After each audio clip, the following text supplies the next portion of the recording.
Muthurayaswamy Temple is a lesser-known but significant temple located near Bengaluru. If you are visiting Prani the pet sanctuary, TK Falls or Art of Living, you can add this location to your itinerary. Just 10 minutes off Kanakapura main road to reach this location. You can either climb all the way up or there is a road where the vehicle can reach the top easily. The area around the temple is surrounded by scenic landscapes with hills and forests, making it a peaceful retreat for those who seek spirituality and nature.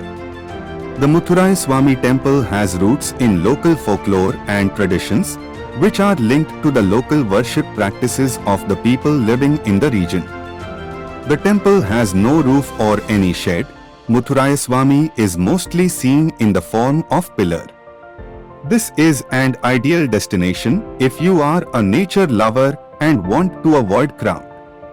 The location is pinned below in the description.